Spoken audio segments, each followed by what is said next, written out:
Bonjour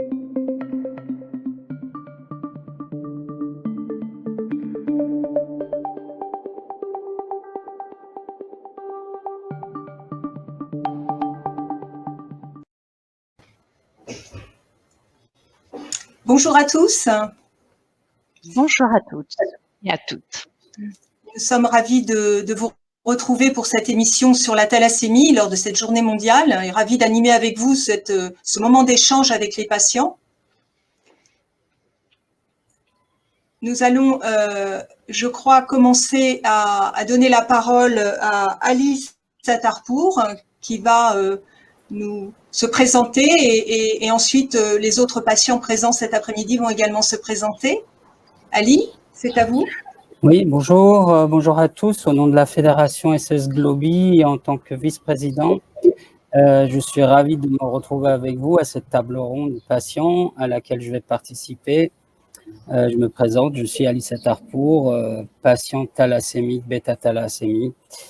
Et je serai accompagné de 3 autres patients thalassémiques, Mourad, Takloun et Louisa.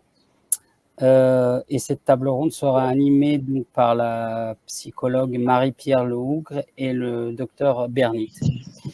Et je laisse la parole à docteur Bernit et aux autres participants à se présenter.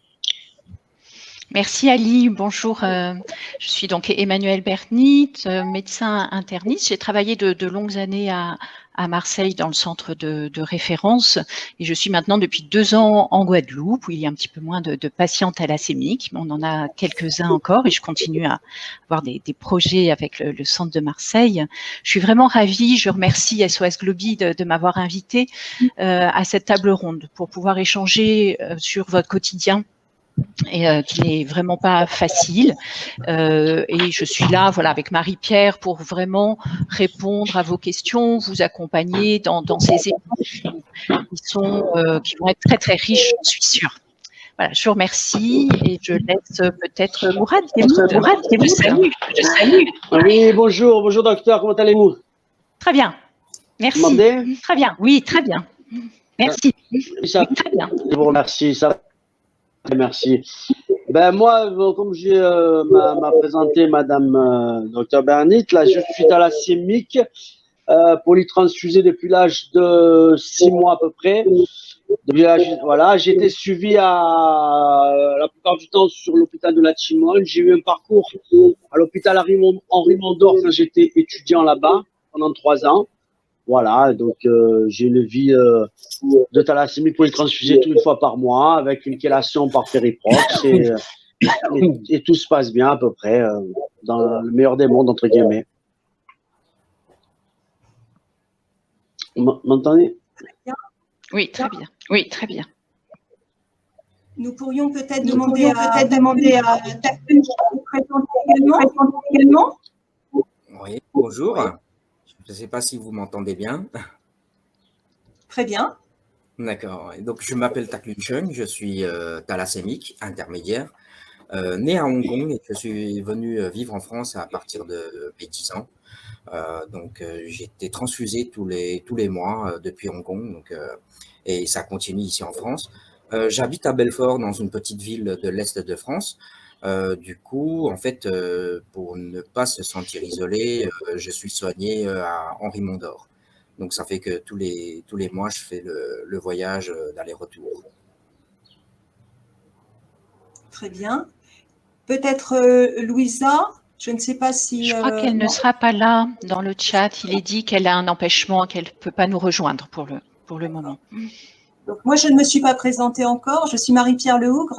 Je travaille au centre de la drépanocytose et des thalassémies de l'hôpital Henri Mondor sous la direction de Pablo Bartolucci et au préalable sous la direction de Frédéric Galacteros.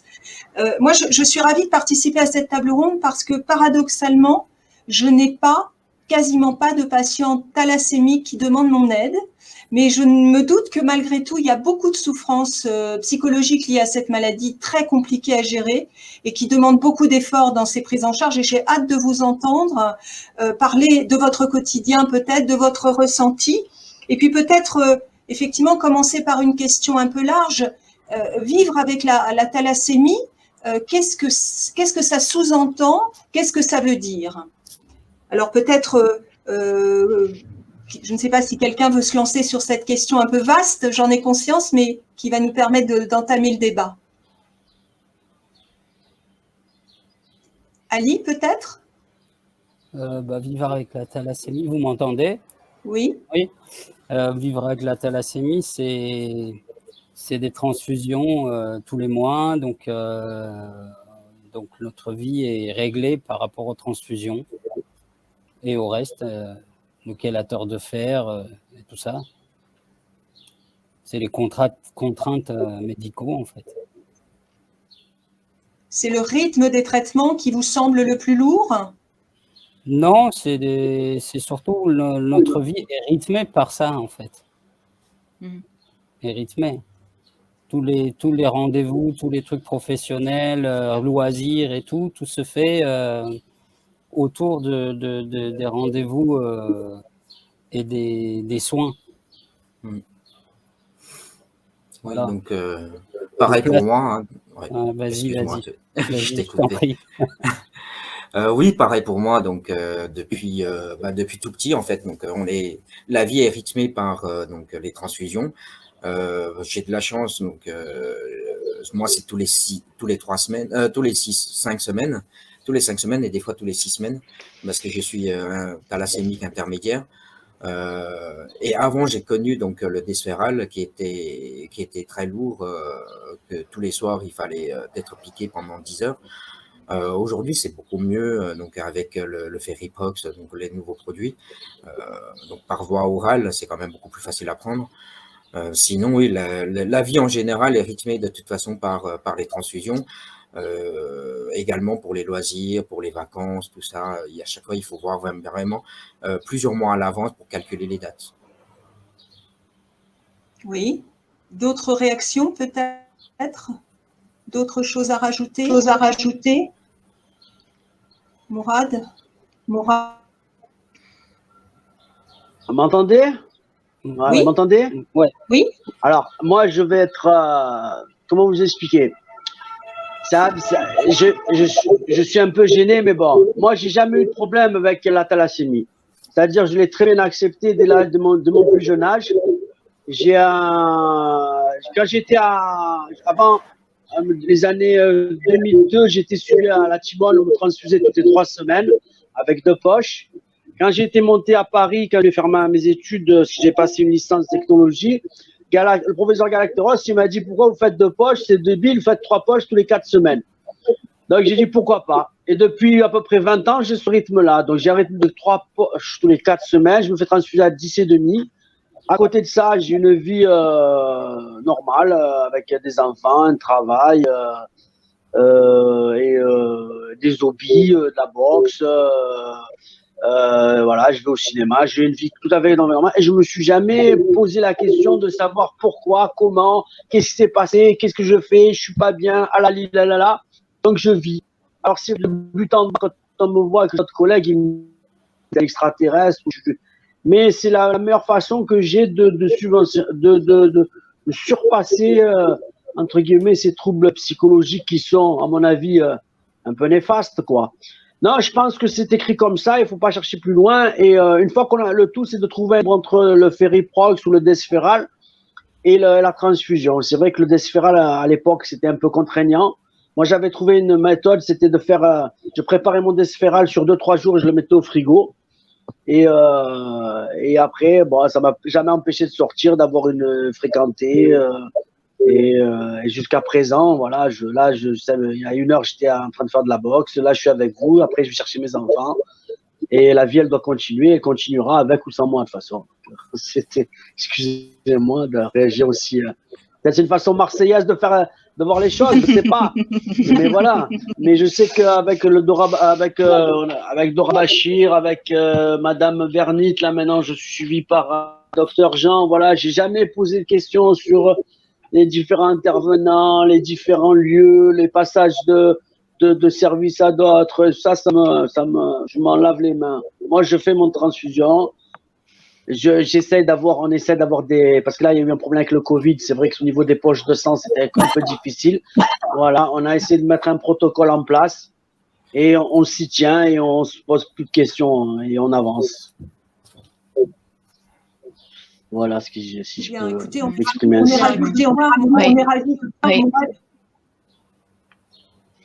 Oui, je trouve ça vraiment très, très intéressant ce que vous dites tous les trois, parce qu'on remarque vraiment que comme terme, vous prenez les termes de rythmer, notre vie est rythmée, on intègre, c'est intégré, et c'est vrai qu'on sent que vous avez chacun, je ne sais pas, on va avoir 1 heure pour aller un peu plus loin, mais intégrer vraiment les contraintes thérapeutiques, que c'est ce qui vous permet aussi de vous dégager pour autre chose, pour une vie à côté de l'hôpital, ce qui n'est pas forcément le cas avec les patients qui justement n'ont pas intégré ces contraintes, qui les trouvent insupportables, qui luttent contre elles. Et je trouve que tous les trois, vous avez un témoignage vraiment très, très riche hein, sur votre vie rythmée, comme vous le dites. On organise les vacances, on organise, mais avec ça, c'est dans une case, dans notre cerveau, et ça nous laisse du temps et de la place pour autre chose.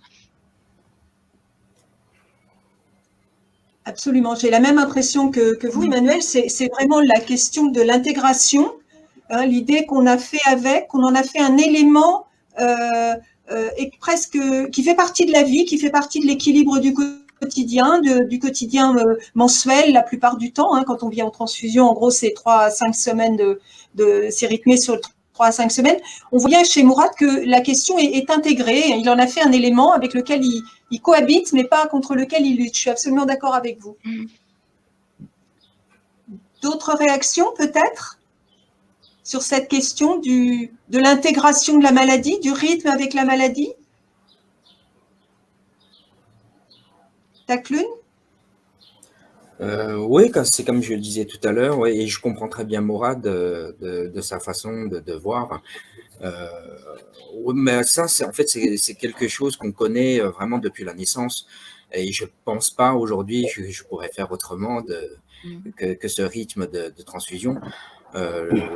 Oui, tout simplement, il faut juste avoir un peu une longueur d'avance, l'histoire de bien organiser sa vie avec les transfusions.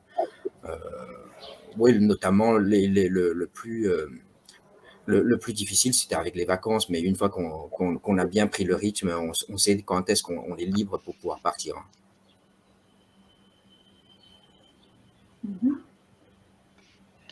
Il y a eu un moment dans votre vie de révolte contre cette maladie. Vous avez passé peut-être que pour les jeunes qui nous écoutent, les enfants, ceux qui sont en train de devenir adolescents, ça peut aussi avoir du sens pour eux d'entendre des moments où vous avez craqué, où vous avez refusé toutes ces contraintes. Oui, en fait, pour ma part, j'ai eu à un moment donné, j'étais pas vraiment un patient modèle. J'ai vraiment arrêté les sphéral pendant presque 10 ans. À partir de mes 20 ans, quand je suis parti faire des études, en fait, je voulais vivre comme tout le monde. Et là, j'ai arrêté vraiment les soins de chélateur. Donc oui, j'ai quand même beaucoup profité et je trouvais que on nous a pas mis en garde assez tôt. Il y a eu quand même des moments de recherche où également, parce que chacun est dans des petites villes et du coup, j'ai pas beaucoup de monde de pouvoir en parler. Oui, il y a quand même vraiment un moment de révolte, je pense, après adolescent, et quand on voit qu'en fait la vie est quand même pas, c'est quand même pas un cadeau, et du coup, il y avait quand même, bien sûr, une sorte de colère. Une colère, Taklune, sur la question du rythme, du fil à la patte, ce que ça représente, pardon pour le terme, mais cette emprise de la maladie sur votre temps, sur votre quotidien, sur votre rythme de vie? Non, ça, je pense que ça, je me suis déjà fait à l'idée, mais c'est peut-être se retrouver. On pensait pouvoir tout faire physiquement également, et j'ai senti que après mes 30 ans, j'ai commencé à un petit peu avoir peut-être les os plus fragiles. Je me suis cassé 3 fois les os, alors qu'avant, je faisais de l'escalade, je faisais du kung-fu. pendant 10 ans. Et je me suis en fait cassé le bras dans un sport de combat.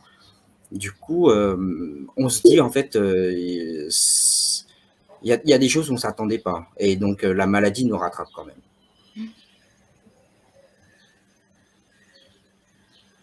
Ali, vous avez eu, vous, un moment comme ça de révolte, d'arrêt des soins, Bah, moi, quand j'étais petit, le Desferal, c'était compliqué.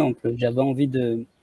En plus, c'était une pompe à pile qui faisait du bruit toute la nuit. Et mon rêve, c'était de balancer ce truc-là par la fenêtre, en fait. Donc, mais vous l'arrêtiez? bah non, parce que le professeur Galactaros, il m'avait dit il faut le faire. Alors donc je le faisais, mais vraiment oui, j'étais en colère contre ce truc-là.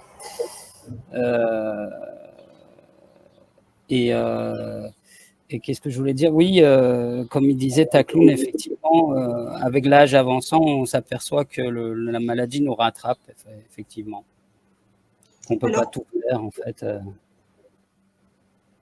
On va accueillir des remarques du côté de Michel Adjibi qui va nous relayer des remarques, je crois.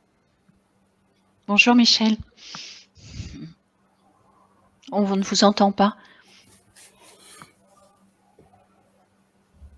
On n'entend pas. Voilà, je l'ai réactivé. Là, tout le monde m'entend. Merci. Oui. Bonjour. Oui, bonjour à tout le monde. Donc, j'ai dit que ça a fait réagir quand même. C'est déjà par rapport à Mourad qui dit qu'il est transfusé à plus de 10 grammes. C'est ça, Mourad? Je reprécise. Ce qui a étonné beaucoup les participants. À peu près, ouais. Ouais. Et il y en a qui disent que qu'il faut faire face à une incompréhension face au moment de grosse fatigue. Comment intégrer vos traitements au quotidien, en fait, hein, parce qu'au quotidien, avec les transfusions et la vie normale, comment le traitement est intégré?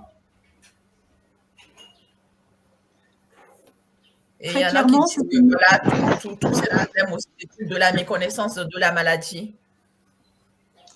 Une maladie qui ne se voit pas, effectivement, et qui peut susciter beaucoup d'incompréhension sur ce plan. Est-ce que vous avez des remarques, Ali, Takloun ou Mourad, sur le fait de ne pas être forcément compris quand on est fatigué, quand on n'est pas dans son assiette et que c'est la maladie qui donc agit sur nous et cette maladie qui ne se voit pas?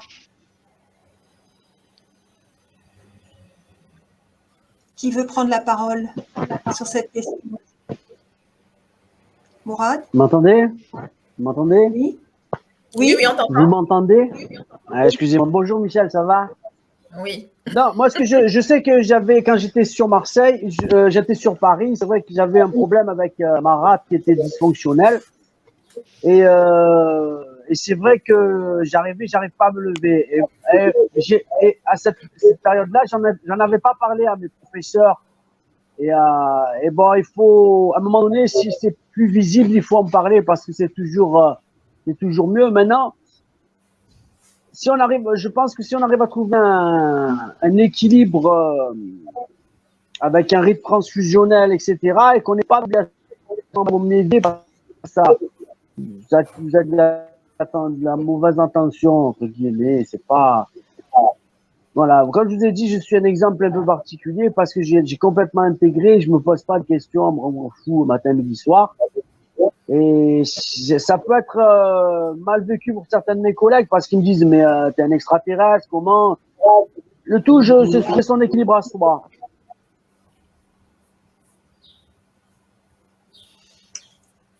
Ali, Takloun, est-ce que quelque chose comme ça vous est arrivé, un moment d'incompréhension avec les uns au niveau du travail, au niveau de l'école ou dans votre parcours de vie? Est-ce que vous avez eu par moment des difficultés à vous faire entendre dans la réalité de ce que vous viviez?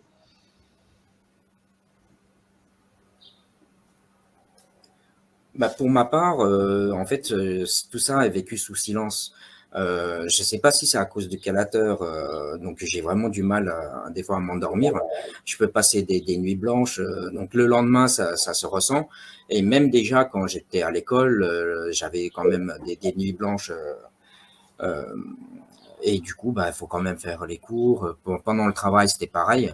Et c'est vrai qu'une fois qu'on ne dort pas dans la nuit, dans la journée, on est quand même beaucoup plus irrité. Après, oui, il y a la fatigue qu'on ressent. Sauf que oui, pendant longtemps, j'ai mis ça de côté et puis j'ai vécu comme si ça n'existait pas. J'en parlais pas. Et maintenant, du coup, vous dites pendant longtemps, j'ai mis ça de côté, ou il y a quelqu'un avec qui vous en parlez?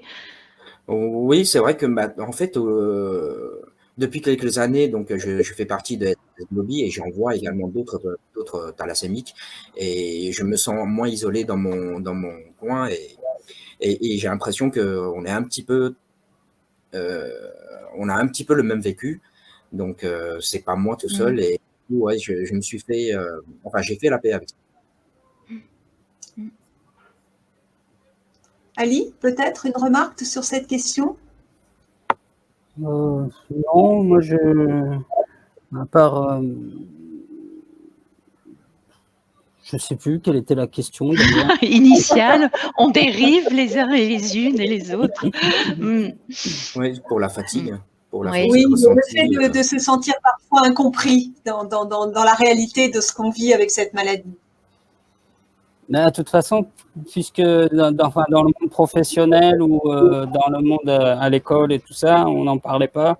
Donc, c'est pas une question d'incompris ou pas compris, c'est que les gens ils savent pas ce qu'on a, donc du coup, voilà, on n'en parle pas.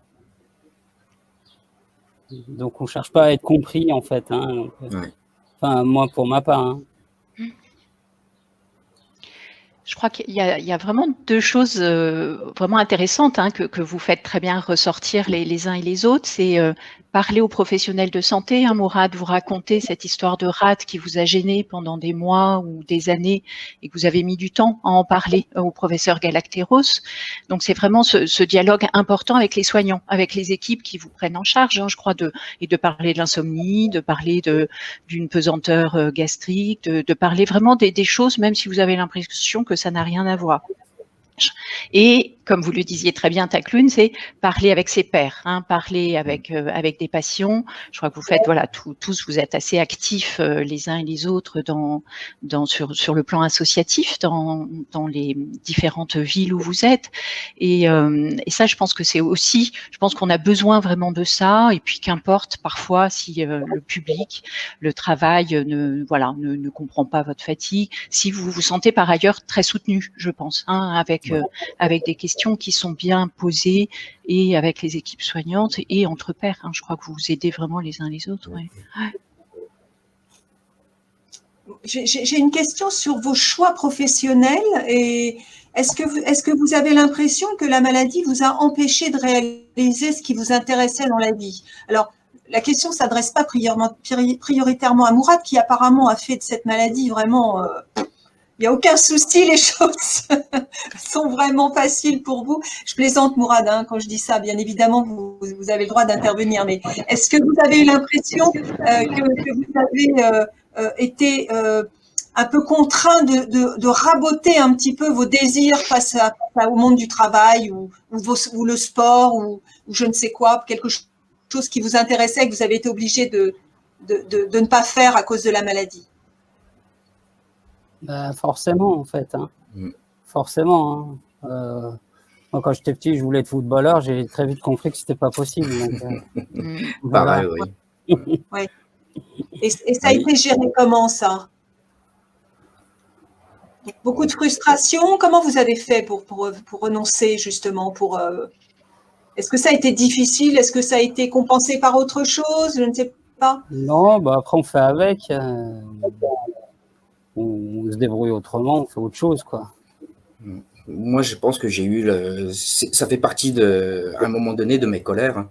Vu que pour moi, j'étais sportif et j'ai passé vraiment la thalassémie en second plan. j'ai compris qu'en fait, vu que je me suis cassé 3 fois les os, j'ai compris qu'en fait, le sport de combat, c'était pas pour moi. Il y a beaucoup de choses que je pouvais pas faire. Et dans la vie professionnelle, il fallait choisir quelque chose qui est beaucoup plus sédentaire. Oui, pour s'aménager peut-être avec la maladie. Et ça fait partie des choses où je m'apprêtais pas à que ça soit comme ça, en fait. Je pensais que je pouvais faire plein de choses quand j'étais petit. Vous pensez que ce serait important que nous, les équipes soignantes, on vous accompagne sur ça un peu plus tôt dans la vie. On vous dise aussi, en tout cas, les risques, hein, pas forcément les limites, parce que vous êtes tous et toutes différentes. Hein, vraiment, tout le monde n'a pas d'ostéoporose, même si c'est fréquent. Tout le monde n'a pas de grosses rates pour les sports de combat, hein, parce que vous avez fait tous les deux des sports de combat, en fait, hein, Mourad et Taklun. Oui. Est-ce que vous pensez que c'est important que, voilà, on l'aborde peut-être plus tôt? C'est en tout cas les limites que possiblement vous pourriez avoir, et sur le plan professionnel et du sport? Je comprends très bien que moi, on m'a pas dit ça assez tôt, bien sûr, pour nous protéger, pour ne pas avoir oui, c'est pas facile pour les équipes soignantes. Ça, je comprends tout à fait, mais c'est vrai que quand c'est arrivé, là, en fait, il y a eu, pour ma part, il y a eu mes compréhensions et j'étais pas prêt. Donc, c'est vrai que j'aurais voulu avoir cette idée-là qui puisse mûrir déjà, peut-être, oui, un petit peu prendre des précautions avant. Alors, dans le chat, on vous demande votre âge, en fait. Pas le nôtre, pas celui de Marie-Pierre et moi, mais le vôtre. Je crois que les patients ont besoin un peu, voilà, de savoir un peu votre parcours et votre âge. Là, j'ai 43 ans. Donc, je continue, bien sûr, malgré la thalassémie, que je continue encore beaucoup de voyager. Je vais souvent en Asie et l'Asie du Sud-Est parce que je suis d'origine de Hong Kong. Sinon, je pars aussi beaucoup sur un voilier pendant 2 semaines. Je veux dire, tout ça, c'est possible de le faire, même malgré la thalassémie. Il faut juste choisir, en fait, les loisirs et la possibilité qu'on a, et puis de le faire en fonction, en fait. Alors, Mourad, quel est votre âge? Quel âge vous me donnez? La question. Allez, voilà, on vous laisse vous me donnez l'âge que vous voulez, pas plus de 45 ans. Là, j'ai 46 ans. J'ai 46 ans. Au niveau de la pratique du sport, c'est vrai que dans les années 80, mon père a essayé d'être salle de boxe pour aller faire au sac. Et c'est vrai que, juste pour la réalisatrice, si elle peut laisser les visages des autres, parce que je me regarde parler, j'ai l'impression de parler à une glace. Si ça, c'est pas gênant. Pour avoir les visages des autres collègues, parce que je me vois moi. Voilà, je vous remercie. Donc, je disais, donc dans les années 80, mon père, il va voir un toubib en centre-ville de Toulon et il lui dit, voilà, mon fils, il est thalassémique, je voudrais qu'il tape un peu dans le sac, dans une salle de boxe. Alors, c'est vrai, la réaction du toubib à l'époque, il a dit, mais vous êtes malade, il va crever sur place, là, etc. Et après, tous les trucs que j'ai pas pu faire quand j'étais jeune, je les ai fait à partir de ma majorité. C'est-à-dire qu'à un moment donné, je me suis mis à la musculation. La musculation, il était dans une salle au 4e étage et au premier, il y avait la boxe. Et donc, je suis rentré à la boxe et depuis, je me suis jeté. Et là, maintenant, j'en fais depuis 98. Voilà. Et on s'est aperçu qu'en faisant de l'exercice, l'ostéopérose et le niveau de taux d'hémoglobine, il est plus stable. Ce que je veux dire par là, c'est que les limites, vous les donner à vous-même. Donc, si vous voyez que vous êtes fatigué, vous n'y allez pas, vous y allez moins, vous forcez moins. Le lendemain de transfusion, je peux pratiquer beaucoup plus aisément à une 10-12 rounds. C'est vrai, quand je dis ça, vous allez me dire que je suis un fou complet. Et les veilles de transfusion, je pratique moins, je tape au sac. Voilà. Donc, ce que je veux dire, comme je dis, j'insiste sur cette notion d'équilibre parce qu'elle est nécessaire et évidente. Ma fatigabilité n'est pas celle d'Ali ou de notre collègue. Mais après, il faut se jeter, faut pas en avoir peur. Une fois que vous êtes, on est suivi quand même au niveau cardiaque, au niveau respiratoire, au niveau hormonal, au niveau chose, quoi. Donc, c'est à vous de vous faire confiance. Moi, après, on s'est aperçu que le sport, eh ben, ça participe à tout ça. Psychologiquement, déjà, et au niveau des os, ça crée une résistance. C'est-à-dire que voilà, moi, j'ai pas d'ostéoporose, je ne casse pas les os. Voilà. Et comme par contre, je suis très, très, très, très équilibré. C'est-à-dire que je rate pas. J'essaie de, le Furiprox, j'ai tendance un peu à l'oublier, mais c'était léger. Voilà, moi j'ai 350 de ferritine, je fais attention. Par contre, quand j'ai 300, j'arrête le Feriprox, ça sert à rien d'attaquer les yeux et les mains. Voilà. Donc c'est ça, il faut se trouver son propre équilibre. Moi, le Despiral à l'époque, comme tout le monde, comme a dit Ali, on dormait avec, c'était gonflant, patin, tout ça. Ce que je faisais, je le préparais. Et quand je sortais le soir, que je rentrais, j'allais préparer le Despiral. Et ça me gavait, mais au bon. Donc, qu'est-ce que je faisais? J'en préparais 2-3 par jour, 2-3, je les laissais au frigo. Alors, quand je laissais au médecin, il me disait, ouais, mais vous êtes malade, l'effet, il est mort, et nanani. Et je dis, bien que tu pourras. Eh ben, c'est vrai que, ça a marché, ça m'a sauvé. J'ai toujours trouvé, j'ai mis en place des stratagèmes. Et, pour pas que, comme je vous ai dit, que ça influence pas. Au niveau de mon travail, je travaille pas loin de la Timone. J'ai une prise de sang, j'y vais vite, je reviens. J'ai tout géré comme ça. Il faut que, pour moi, après, je dis que je suis pas thalassémique, je suis thalassémique. Quand le Covid, on m'a dit, là, avec les phases, il n'y a pas de sang, etc. Je parle tout seul, hein, je suis comme vous. Mais il faut que, que l'incidence, elle soit la plus minime possible. Et quand l'incidence, elle est la plus minime possible, eh ben, on peut se permettre, comme a dit mon collègue, partir sur un voilier, partir à Hong Kong. Voilà, on gère son temps de transfusion, pas avant. On se transfuse après. Voilà, on est, il faut être le plus gros. Et quand on se permettre des choses plus facilement. Mais voilà, moi j'ai des collègues qui dépriment, qui disent ouais, je suis pas bien, nanani, nanana, mais après, voilà. Moi j'ai vu des thalassémiques en Grèce ou en Algérie, c'est l'enfer, hein. C'est l'enfer. C'est-à-dire culturellement, ils s'en foutent. C'est-à-dire que malade ou pas malade, ben, elle est morte, c'est là qu'il a décidé. Donc on n'est pas là-dedans. Alors qu'en France, on va soigner. En France, il y a le soin. En France, il y a quand même des centres de thalassémie, de drépano, avec des associations qui échangent. Et je trouve qu'il faut en profiter. Il faut pas hésiter aussi à échanger. Pas croire la parole d'un médecin. Lui, le médecin, il est dans son trip, entre guillemets. Ben vous êtes patient, vous questionnez le médecin. Il faut le questionner. C'est vrai qu'on a eu des fois des entretiens avec le docteur Bernit. Voilà, c'est bien, on est là-dedans, on s'échange. Qu'est-ce que vous en pensez? Qu'est-ce que tu en penses? C'est vrai, c'est faux.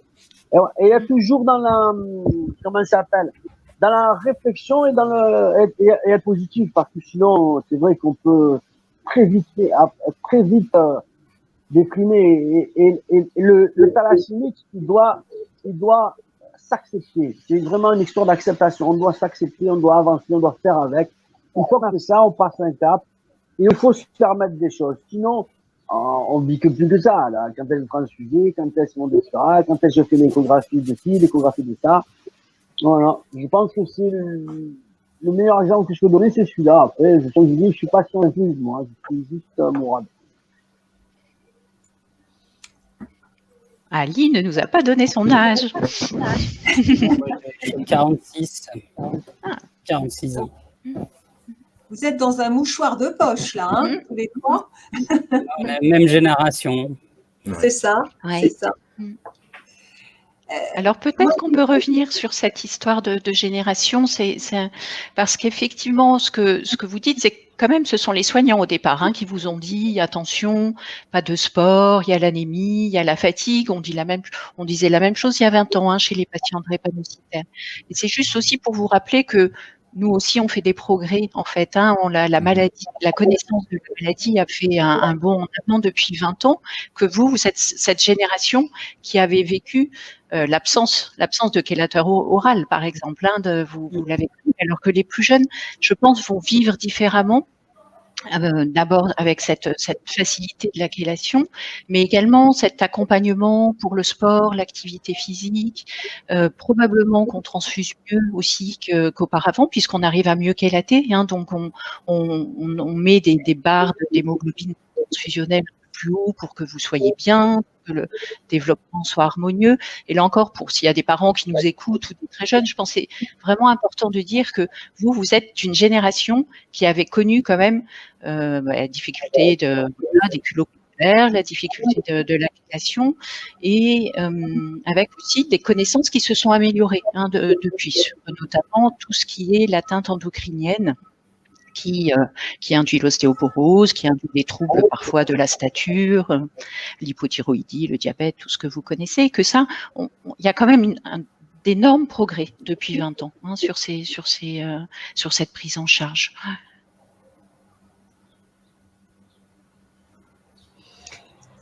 Est-ce que vous avez l'impression que ça vous a gêné dans votre vie plus affective, c'est-à-dire dans la rencontre avec votre future femme? Est-ce que cette maladie a interféré dans la question de faire des enfants, par exemple? C'est bien évidemment une maladie génétique, donc la question de la transmission peut avoir peut-être posé problème. En tous les cas, c'est le cas dans la drépanocytose. Est-ce que c'est le cas dans la thalassémie?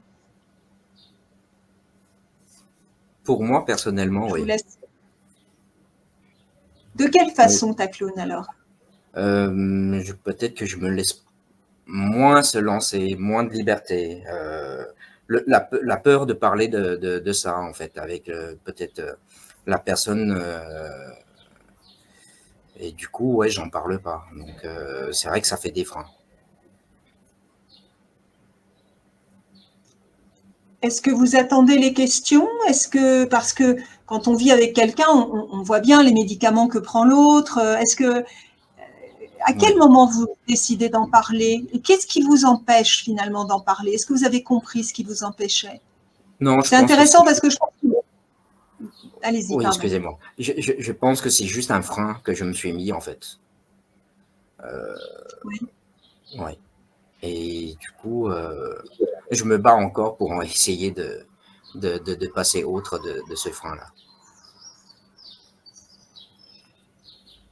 Est-ce que, Ali, vous avez peut-être vous-même une expérience ou si moi, vous souhaitez... je me dis que j'ai eu de la chance, enfin, on a eu de la chance que les chélateurs soient devenus orales, parce que sinon, ça aurait été infernal. La vie en couple avec des chélateurs toute la nuit, quoi. Surtout les premiers à pile. Donc j'ai eu de la chance à ce moment-là, enfin d'avoir, je sais pas, 25-30 ans et que le chélateur devienne oral à ce moment-là. Ça serait peut-être plus compliqué, ouais, effectivement. Mais après, j'ai jamais eu de problème pour en parler. J'en parlais directement. Enfin, c'est rapidement, en tout cas.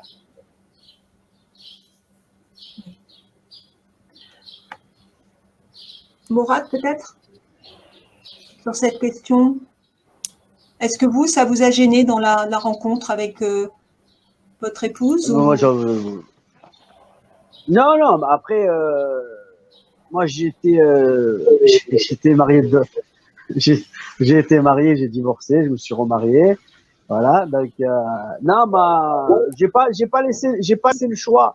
C'est-à-dire, alors, les filles que je fréquentais comme ça, parce qu'on était en âge de fréquenter, je montrais rien, quoi, parce que ça regardait personne, ça regardait que moi. Après, quand ça devenait sérieux, non, je me piquais et je gardais la pompe. Au début, on avait la pompe, hein. De toute façon, si elle accepte pas, elle accepte pas. Après, non, là où je sais que c'est vrai que c'est difficile, c'est lors comment il s'appelle, lors de la procréation, parce que les thalassémiques, des fois, ils sont amenés à passer par le CPMA, le centre de procréation, non. Assisté, la médicament assisté, je crois que ça. Voilà. Maintenant, les thalassémiques, ils n'ont pas la même figure, comme on a dit. Il y a eu 20 ans d'écart. Ils ont touché au Feriprox très tôt. On est là très tôt. Donc, quand on voit un gamin comme, je sais pas s'il est là, mais un garçon qui s'appelle Benjamin, qui est avec nous à Timone, voilà, il a eu aucun problème hormonal, aucun, etc. C'est un beau garçon qui après, on peut pas reprocher un diabétique d'être diabétique. On peut pas, le diabétique, il va se devant vous et devant sa femme, etc. Donc, il faut échanger avec sa partenaire, expliquer tout, voilà, ce que je peux, ce que je peux faire. Moi, c'est vrai, quand on a voulu avoir des enfants, il a fallu passer par le CPMA, donc j'avais congelé, mais je l'avais fait quand même en amont. Et voilà, donc on a eu des enfants ma femme a été inséminée, voilà. Et après, elle est tombée enceinte et on a eu une grossesse normale, des enfants à peu près normaux. Et voilà. Mais après, déjà, quand je me présente aux gens, je dis pas bonjour Mourad thalassémique. La thalassémie, c'est vraiment un truc que je garde, qui m'est propre, et qui ne regarde entre guillemets que moi et mes proches. Après, quand on veut se mettre en couple, vous savez, c'est comme quand vous créez un foyer, vous avez la responsabilité du foyer, c'est pareil, voilà. Exprimer vos craintes, etc. Mais je vous ai dit, ça m'a pas. Avant le thalassémie, il n'y avait pas ce système de congélation, etc. Là, il y a le purégon, il y a tout un protocole, on vous assiste. En 20 ans, 20-30 ans, on a bien gagné, quoi.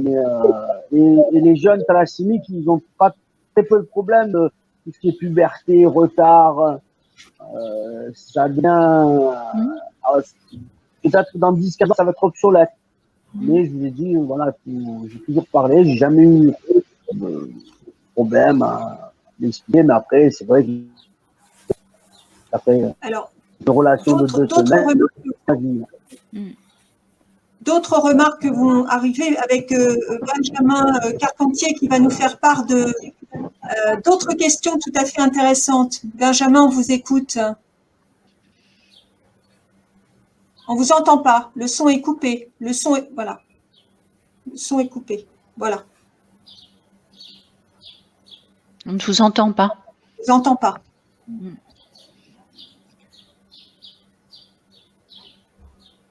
Non. Non.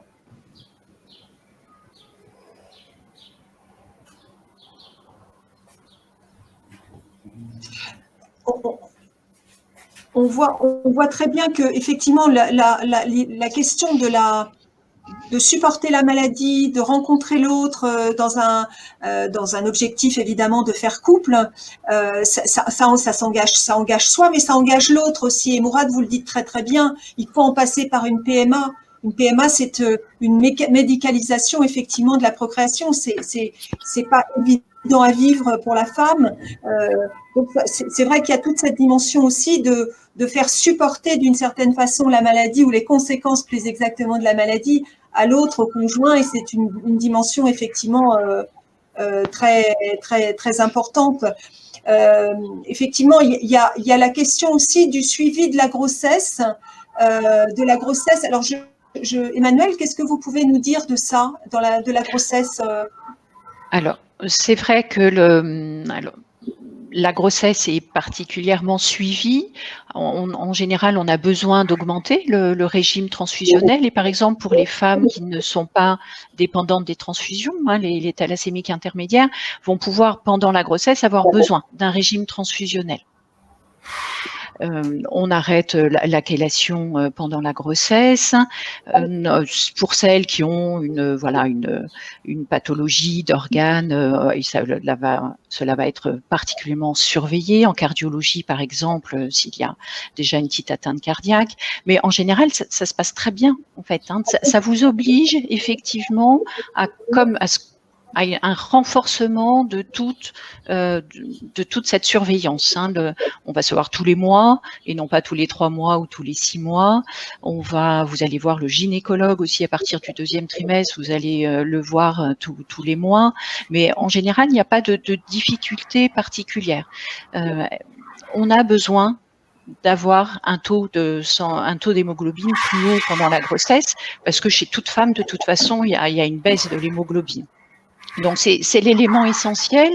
Et s'il y a des troubles endocriniens, on doit effectivement suivre sur le plan endocrinien le développement de la grossesse pour adapter les traitements, en fait. Et puis, la chélation, elle se reprend après la grossesse sans difficulté particulière. C'est 9 mois. Voilà. Mais si vraiment l'hémochromatose est très importante, ça arrive qu'on reprenne une chélation à un moment donné. Mais tout se passe bien. Hein, c'est souvent ce que vous ressentez, c'est la peur, ou en tout cas justement la peur de la procréation, je crois. D'abord, est-ce que je vais pouvoir avoir un enfant, hein, autant un homme qu'une femme? C'est de moins en moins vrai pour les thalassémiques intermédiaires qui vraiment n'ont pas de difficulté maintenant avec la prise en charge actuelle sur le plan endocrinien pour pouvoir procréer. Ça reste parfois encore un peu compliqué chez ceux qui ont un régime transfusionnel et qui ont eu une hémochromatose très très précoce dans leur vie, mais là encore, hein, la procréation médicalement assistée est là pour vous assister, et il y a peu de désirs de grossesse qui n'aboutissent pas, en fait. Hein, donc là encore, les progrès ont été très récents. Et la grossesse se passe bien. Vraiment, il n'y a pas de souci particulier. Un petit mot peut-être, Emmanuel, sur la question du conseil génétique, puisqu'effectivement, la rencontre avec la conjointe, le conjoint oblige, ou en tous les cas, il est fortement conseillé d'analyser le conjoint pour voir s'il est avant la grossesse. Je ne sais pas qu'est-ce que vous pouvez peut-être rappeler sur ce point. Là encore, je crois que ce qui est très important, c'est le dialogue avec l'équipe, en fait. Hein, quand on est adolescent, quand on est jeunes adultes, ce sont des questions qu'on se pose, et vraiment l'aborder très très en amont. Je trouve ça bien aussi. Parfois, moi, je suscite la discussion, même pendant l'adolescence ou après, pour là encore que ça puisse être dit et questionné avant la rencontre, avant le désir de procréation. Et bien sûr, lorsqu'on rencontre quelqu'un avec qui on a envie d'avoir des enfants, la question se pose. Hein, vous avez, les adultes ont tous été confrontés à ça. C'est la question qui se pose, c'est qu'en est-il de l'autre ? Que faut-il faire? Donc, c'est vrai qu'on vous reçoit en couple, on explique les risques de transmission d'avoir un enfant thalassémique ou thalasso-drépanocytaire lorsque votre conjoint ou votre conjointe a un trait drépanocytaire. Et donc, par cette prise de sang, par cette recherche d'une hémoglobinopathie chez le conjoint, on peut déjà poser les choses. Est-ce qu'il y a un risque ou est-ce qu'il n'y en a pas? La plupart du temps, il n'y en a pas. Mais s'il y en a un, là, on ira plus loin dans la discussion de la possibilité d'avoir un enfant malade, quelles sont les possibilités avec une équipe de procréation médicalement assistée. Alors, Benjamin a des soucis techniques, mais on relèvera peut-être ces questions s'il le souhaite. Est-ce que Ni, Takloun ou Mourad, je ne sais pas si tout le monde a des enfants, mais peut-être avez-vous des remarques ou des questions sur ce point ou une expérience à transmettre, peut-être? Ce n'est pas obligatoire, évidemment. C'est des questions un peu particulières, un peu intimes parfois. Donc, si vous souhaitez en parler. Benjamin est de retour. Je ne sais pas si vous pouvez prendre la parole et dire oui. Alors, Mourad, on vous écoute, Mourad. Moi, j'avais un ami qui avait, il est tout ce monde, bon, il avait des gros problèmes. Et un jour, j'ai vu son gamin, qui était à la cynique, et son gamin, je l'ai vu courir, je suis curé. Voilà. Et donc, après, il m'a expliqué avec le CPMA. Excusez-moi, vous m'entendez? Pas bien. Vous m'entendez? Pas très bien. Allez-y, mais peut-être mettez pas votre main dans votre bouche parce que ça fait. Ah, d'accord. Vous m'entendez là? Oui. Bon. Non, et il m'avait expliqué comment faire. Donc, je me suis rapproché du CPMA, donc du Centre de procréation médicalement assistée de Marseille. Donc, j'avais rencontré à l'époque, c'était le docteur Noisé. Bon, elle est partie à la retraite. Elle m'avait expliqué tout ça. Elle m'avait dit qu'il fallait congeler au sécos. Et une fois qu'on a un taux de spermatozoïdes, on réutilisera à chaque fois ces mêmes échantillons pour chaque procréation, voilà. Donc c'est vrai qu'au niveau de mon épouse, j'espère que ça va être difficile de tomber enceinte comme cela. L'effet inverse, là maintenant, elle n'est pas embêtée, entre guillemets. Bon, ça reste entre nous. Ce que je veux dire, c'est que une fois qu'après elle est stimulée, elle a réussi à avoir 7 ovocytes, on a congelé des embryons et on a gardé des embryons au CPMA. Donc après, nous, on a eu la chance d'avoir 3 enfants. Voilà. Et ce qui est bien en plus au CPMA, ce qui vous envoie, voilà, comme vous avez beaucoup de chance, on a eu donc un grand et 2 jumeaux derrière. Mais après, ça s'est expliqué, on explique tout ça. Par contre, en amont, depuis l'âge de 16 ans, j'avais mis en avant le fait parce qu'à 15-16 ans, c'est l'âge difficile. On va dans les douches, il y avait un retard pubertaire, etc. Et donc, moi, j'avais mis en avant le fait de voir un endocrinologue. Au début, j'avais vu celui de la Timol, c'était le docteur Simonin. Je le trouvais un peu mou du genou. Je suis allé voir un privé. Après, j'en ai vu un autre. Et après, voilà, une fois comment je suis traité toujours par andro tardif, bien sûr. Et voilà, là, j'ai mon équilibre. Et voilà. Et après, au début, j'avais pas de barbe, j'ai de la barbe, etc. Mais je me suis toujours donné le moyen de poser des questions et d'aller chercher des réponses. Parce que sinon, à 15-16 ans, c'est vrai, quand j'y pense, c'est vrai que quand je me retrouvais, vous avez tous les collègues qui ont pris 2 têtes de plus que vous. Bon, moi, je suis pas très grand, je suis 1m36, hein. Mais physiquement, et je fais quand même j'ai la barbe, je perds mes cheveux, voilà quoi. Mais je sais que voilà, on a congelé, j'ai congelé, voilà, etc., etc. Si j'ai répondu à votre question, je m'en rappelle plus. Très bien. Vous avez donné votre expérience qui est fort intéressante, bien sûr.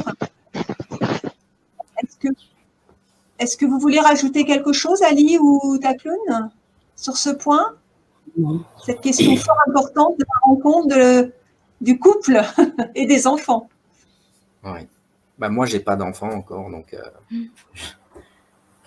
mais il faut que peut-être oui, je m'y intéresse un peu plus à ces questions. Oui. Et vous, Ali, vous avez des remarques Moi non plus, j'ai pas d'enfant et j'en veux pas en fait. Ça n'a rien à voir avec la thalassémie, mais voilà, je suis c'est un choix. Voilà. Tout à fait. Très bien. Est-ce qu'il y a peut-être d'autres sujets que vous souhaiteriez aborder? Parce que là, on vous guide un peu, mais effectivement, vous pouvez aussi avoir pensé à des thèmes autour de cette thalassémie avec laquelle vous cohabitez.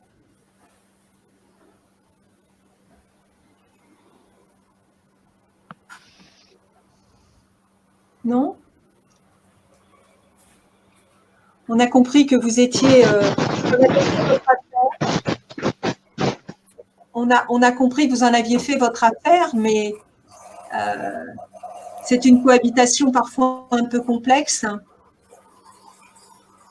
Oui, si je peux rajouter, c'est peut-être de motiver les autres patients de la thalassémie d'en parler ouvertement et le plus tôt possible pour ne pas s'enfermer et de rester silencieux.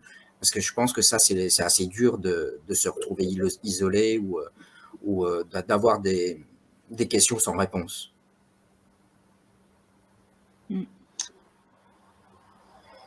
Et le plus tôt, ça serait le mieux. Des questions sans réponse sur des questions. Oui, sur l'avenir, sur ce qu'on peut faire, sur les traitements, toutes ces questions-là. C'est ça, oui. Et que même même des thalassémiques qui sont dans les petites villes, qui rejoignent en fait peut-être d'autres thalassémiques pour pouvoir en parler, pour peut-être échanger leur vision ou leur train de vie. Je pense que ça peut beaucoup aider. Est-ce que vous avez été accompagné par l'éducation thérapeutique dans votre parcours de patient et si oui, est-ce que ça vous a aidé? Moi, oui, depuis quelques années, oui. Depuis que j'en parle ouvertement, oui. Mais avant ça, non, c'était quand même... je me sentais beaucoup isolé quand même. Beaucoup isolé. Donc l'isolement, oui, effectivement, a été une souffrance d'une certaine façon. Oui. Oui. Ali, vous avez eu des séances d'éducation thérapeutique? Est-ce que ça vous a aidé? Est-ce que vous auriez pensé que ça pouvait vous aider, justement? C'est quelque chose que vous auriez souhaité? Ça aurait éventuellement pu, oui, effectivement. Mais non, j'avais pas eu.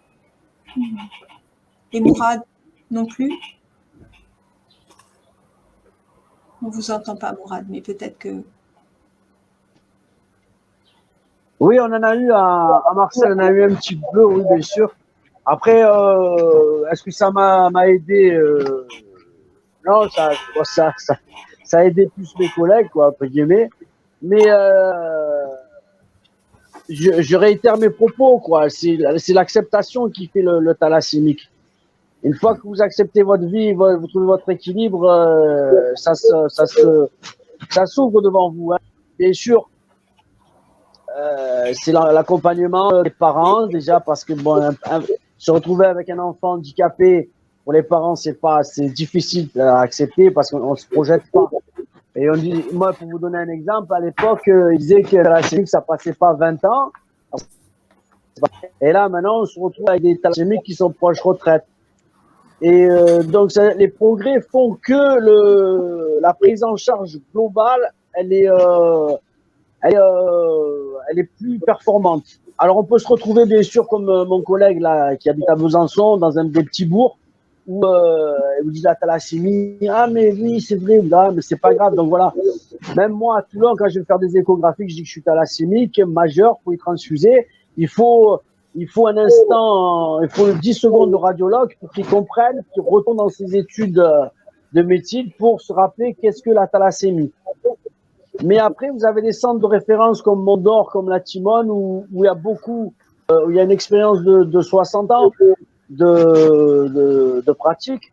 Voilà, moi j'ai toujours un exemple, le professeur Orsini, qui était un des premiers à Marseille, qui avait parlé du Desferal à la conférence de Rome en 60 et qu'on avait pris pour un fou. Et c'est vrai que le Desferal, eh ben, malgré, c'était la première chélation. La seule chose qu'il nous disait, Orsini, je me rappelle, il disait que le thalassémique, il ne pouvait pas faire des travaux difficiles, il faut qu'il aille à l'école, il faut qu'il ait un niveau scolaire performant. C'est-à-dire que physiquement, moi, je connais un thalassémique qui est chauffeur de bus. Je dis que Benjamin, c'est peut-être un peu difficile, non, etc. Moi, j'ai toujours, j'ai fait des formations techniques, une licence de technologie. Maintenant, je suis éducateur au sein de la protection judiciaire de la jeunesse. Voilà, j'ai toujours essayé de travailler quand même avec mon cerveau, mais je me suis donné les moyens d'être diplômé. Le thalassémique, il faut qu'il s'ouvre à tout, il ne faut pas qu'il se bride. Il faut qu'il y ait un accompagnement total des parents, des médecins, des psychologues. Il faut savoir que dans les années 80, c'était pas pareil. On était bloqués. Pardon. On va conclure dans quelques dizaines de secondes. Bien sûr. Il est passionnant de vous écouter, effectivement, et vous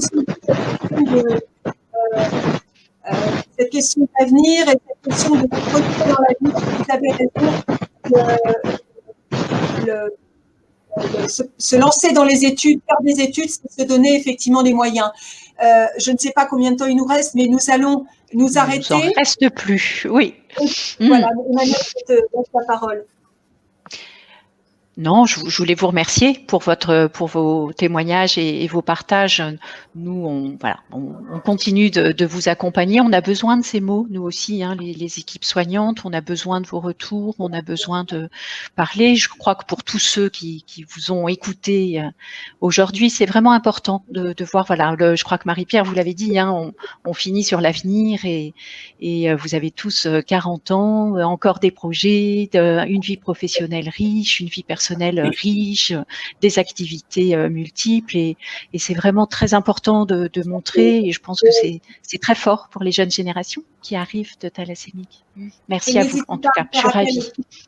N'hésitez pas à faire appel au psychologue de votre service si vous avez des questions plus intimes ou plus complexes à aborder. On n'est pas là pour soigner les fous, il n'y en a pas dans nos services. Il y a des gens parfois qui sont dans des situations plus complexes et on est là pour vous aider. Merci beaucoup, c'était vraiment un moment de partage passionnant et très agréable. Merci à vous. Merci à vous. Merci. Au revoir, bonne journée. Au revoir.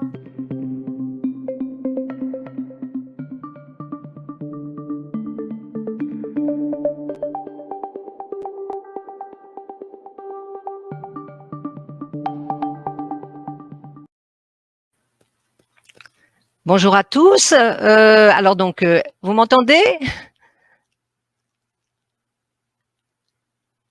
Alors, oh là là. Est-ce que vous m'entendez? Alors, attendez. Emmanuel, bonjour. Bonjour. Je te vois, je t'entends. Voilà, Tu m'entends aussi? je t'entends très bien. Je vais devoir malheureusement te quitter, mais je voulais te saluer. Oui, Ouais, pour reprendre.